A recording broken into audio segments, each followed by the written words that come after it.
ये सुनसान गांव जो पहाड़ियों में बसा हुआ है कुछ इस तरह दिखता था।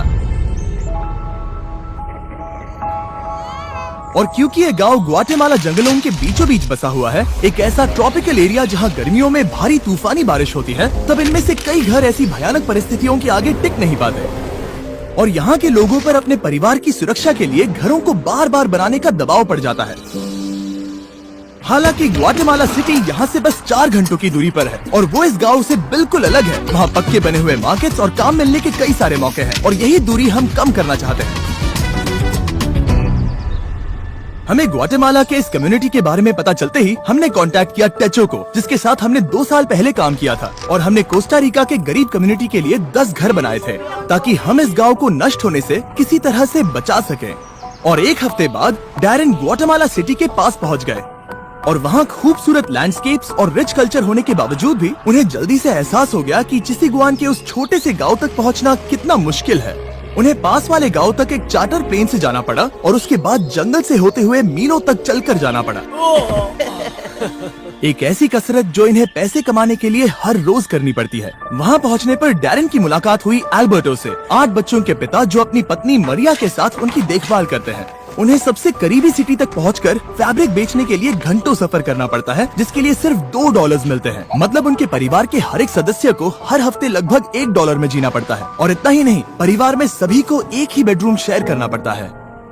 अभी ये लोग जिन घरों में रह रहे हैं वो बहुत ही बुनियादी स्तर के हैं। इनके फ्लोर्स मिट्टी से बने हुए हैं। यहाँ कोई बिजली नहीं है। इन्हें घर में आग जलाकर खाना बनाना पड़ता है और खुद को गर्म रखना पड़ता है। और उसके साथ ही एल्बर्ट और उसके कम्युनिटी के लिए पीने का साफ पानी इकट्ठा करने का कोई इंतजाम नहीं है।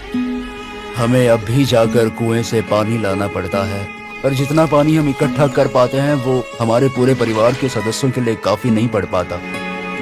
अपने परिवार को पालने के लिए इन्हें इतनी मुश्किलों से जाना पड़ता है कि हमें ये देखकर बहुत बुरा लगता है। हम इस समुदाय की मदद करना चाहते हैं। इनकी जिंदगी में बड़ा बदलाव लाना चाहते हैं। इन्हें एक कंफर्टेबल और सुरक्षित जगह देना चाहते हैं जहां ये बच्चों को बड़ा कर सके। तो अगले कुछ दिन हम हमारे पार्टनर टेचो जो यहाँ काम करने वाले हैं उसके लिए हमारे पास एक बड़ी योजना है। तो बस 4 दिनों में हम यहाँ पर 15 नए घर बनाने वाले हैं जहाँ होंगे बेसिक इलेक्ट्रिसिटी के लिए कुछ सोलर पैनल्स, एक सैनिटेशन सिस्टम, कंक्रीट के फ्लोर्स, एक लकड़ी जलाने का चूल्हा और एक रेन हार्वेस्टिंग सिस्टम जो होगा स्टोरेज और फिल्ट्रेशन के साथ। टेचो में ऐसे लगभग 15 लाख वॉलंटियर्स हैं जो इस ऑर्गेनाइजेशन से पास होकर निकले हैं। इस तरह की एक्टिविटीज उन्हें उनकी पारंपरिक जड़ों से जोड़कर और उन छोटे कम्युनिटीज को सहारा देकर उनकी जिंदगी बदल सकती है।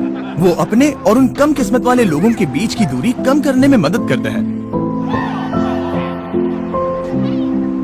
अगले दिन सुबह सुबह जब उस काम को शुरू करने में 4 दिन बचे थे, तब टेचो के करीब 50 वॉलंटियर्स उस गांव में कंस्ट्रक्शन शुरू करने के लिए चले गए और उस गांव में सड़कें कम होने की वजह से डैरेन और उन वॉलंटियर्स को सभी बिल्डिंग इक्विपमेंट्स पहाड़ी की चोटी पर उठाकर ले जाने पड़े जहां वो नए घर बनाए जा रहे थे। इसलिए अगले 48 घंटे बहुत ही मुश्किल होने वाले थे।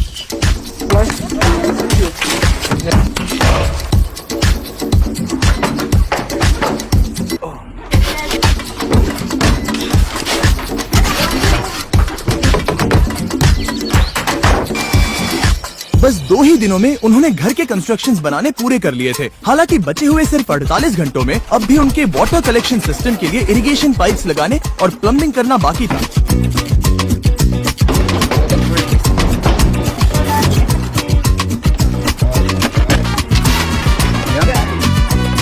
वो यहाँ पर बहुत सारा पानी इकट्ठा कर पाएंगे ताकि बारिश के ना होने पर भी इनके लिए पर्याप्त पानी मुहैया हो सके। ये उनके लिए एक बहुत बड़ी सुविधा है। मैंने कभी डैरेन की क्षमता पर शक नहीं किया, पर नहीं होता। पर सूरज उगने से पहले उन्होंने वक्त पर काम खत्म कर लिया ताकि एल्बर्टो और उन सभी परिवारों को नए घर का सरप्राइज मिल सके। और बच्चे तो अपनी एक्साइटमेंट रोक ही नहीं पाए। चलो रिबन काटते हैं। हम तुरंत ही देख पा रहे थे कि ये समुदाय कितना खुश था। उनके चेहरे पर की वो हंसी, उनकी आवाज में एक्साइटमेंट, वो एक बेहद खूबसूरत अनुभव था। वो जिस तरह से शुक्रिया कर रहे थे वो मुझे हमने किए काम से बहुत बड़ा लग रहा था। अब उनके पास और ज्यादा पैसे कमाने के लिए बहुत सारे मौके होंगे क्योंकि अब उन्हें बारिश के बाद घर को मेंटेन करने के लिए कम वक्त लगाना होगा। और टेचो के बनाए हुए नए रोड से उन्हें पास के कम्युनिटी में आना जाना आसान हो जाएगा। अब बिजली के होते उनके बच्चों को रात में पढ़ने में बहुत आसानी होगी। ये नए चूल्हे हेल्दी खाना बनाना बहुत आसान कर देते हैं और इसी से ये कम्युनिटी बड़ी हो जाएगी और एक दिन एक फुली फंक्शनल गांव बन जाएगा। जहाँ पास में बसी हुई सिटी के लोगों जितने ही काम होंगे। तो अल्बर्टो और उसके परिवार को अब कभी भी उस जोखिम भरे रास्ते से जाने की जरूरत नहीं पड़ेगी। हम इस सब के लिए बहुत खुश हैं। मेरी बीवी और सभी बच्चे भी इसे लेकर बहुत खुश हैं और मैं भी बहुत खुश हूँ।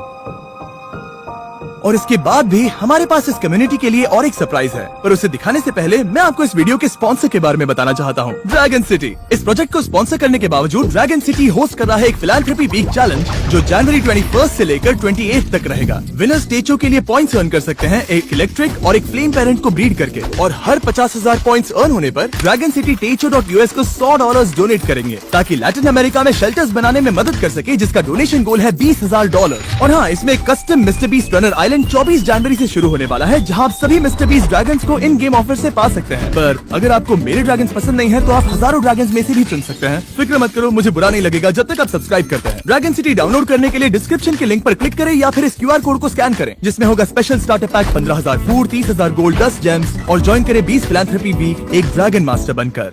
वो 15 घर बनाने के बाद हम यहाँ पर एक कम्युनिटी सेंटर भी बना रहे हैं, जो कि स्कूल के लिए कुछ एडिशनल क्लासरूम्स जैसा होगा। अभी उस स्कूल में सिर्फ 2 क्लासरूम्स हैं। यहाँ की औरतें उसे ट्रेनिंग और वर्कशॉप्स की तरह इस्तेमाल करेंगी ताकि वो नई स्किल सीख कर जॉब के नए रास्ते ढूंढ सके।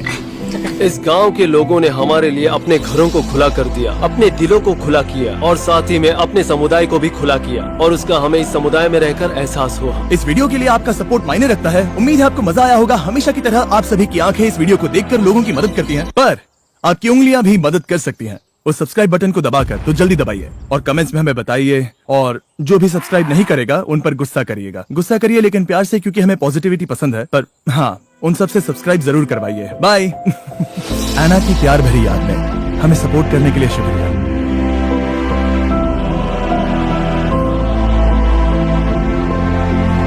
सब्सक्राइब।